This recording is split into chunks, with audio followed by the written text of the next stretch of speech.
Good morning. Look to your left and look to your right. At least two of your seatmates here will be part of the still 7.0% of the population that is without a job.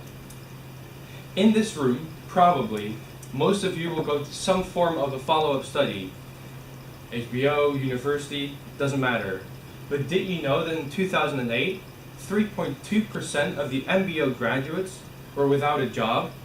But this rose to 7% last year.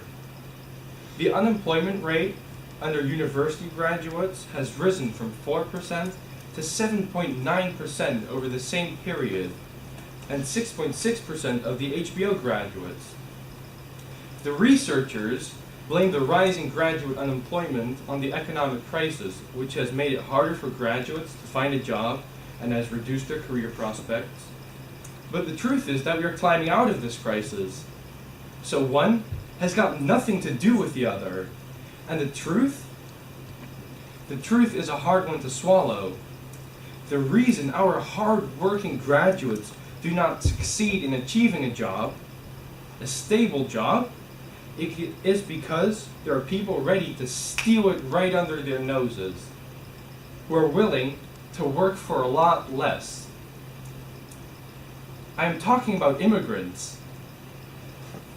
A survey has found that 51% of the population believe that they are competing against immigrants for a job.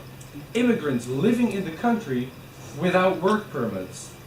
Less than 40% disagree. Less than 40. And about 11% weren't even sure what to think. They didn't know. And while some of you here in this room may be part of the 40%, for every one of you, there's someone on the other side of the argument. And you cannot deny that. You cannot deny them. Now that the end of our election is merely footsteps away, various candidates are starting to say more and more, some of which is true, some of which is not true. And many people are talking about borders nowadays. Does anyone care about borders? Do you care? You know why you care? Because without borders, we don't have a country. What is it if we don't have borders?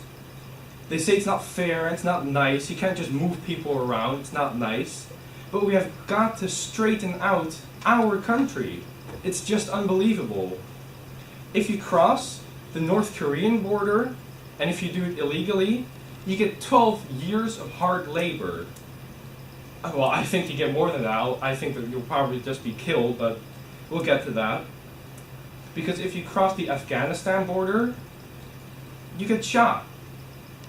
So when you get 12 years, the other you get shot. Another example.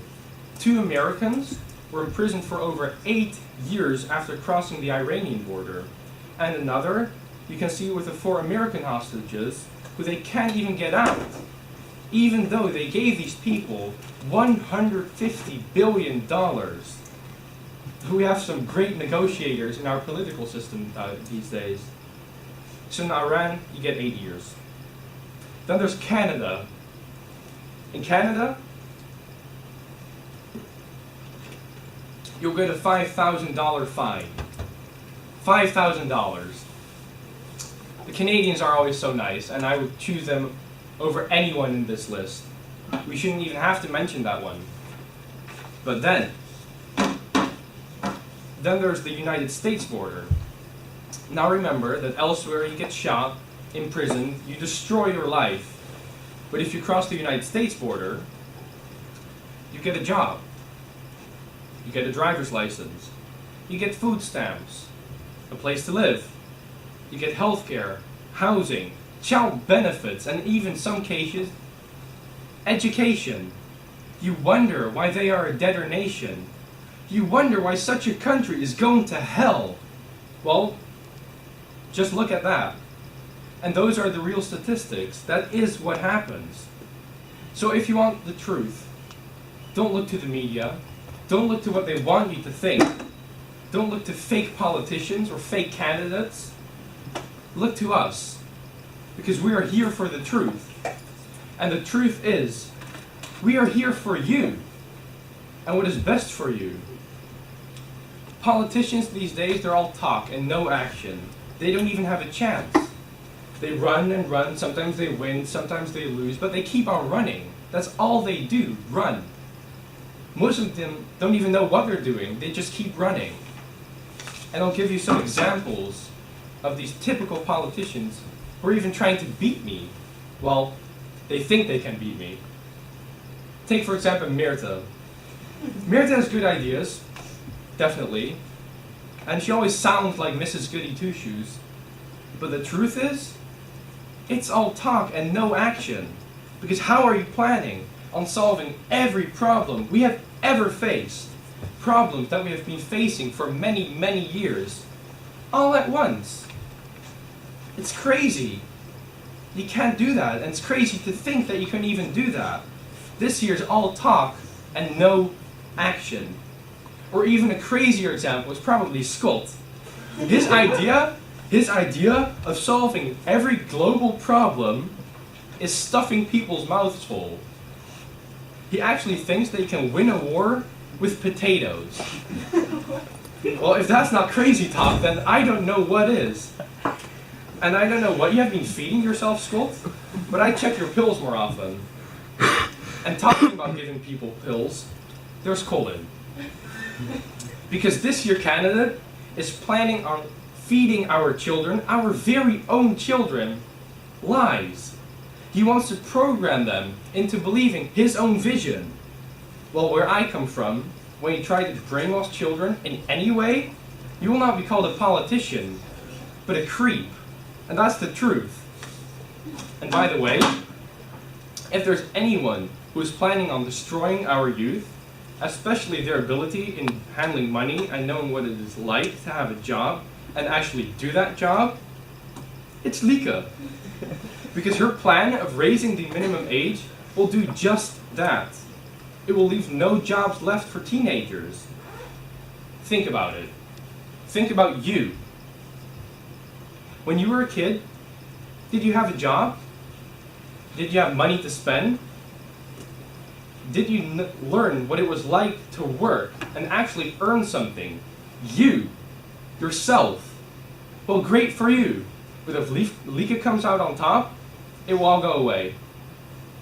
Listen, people. These candidates are all talk, and when they finally do something, they change it for the worse.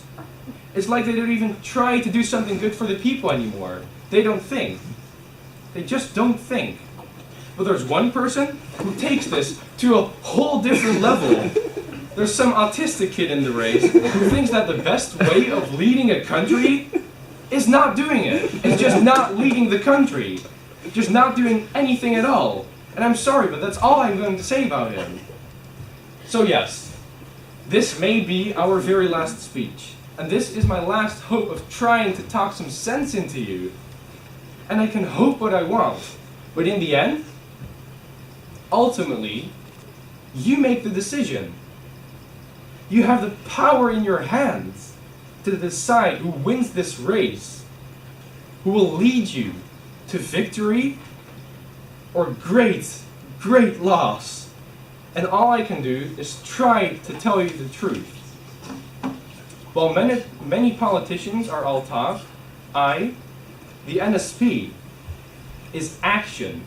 We will fight for you. So for now, until the next time that I hope to stand in front of you, my people, Chuck out.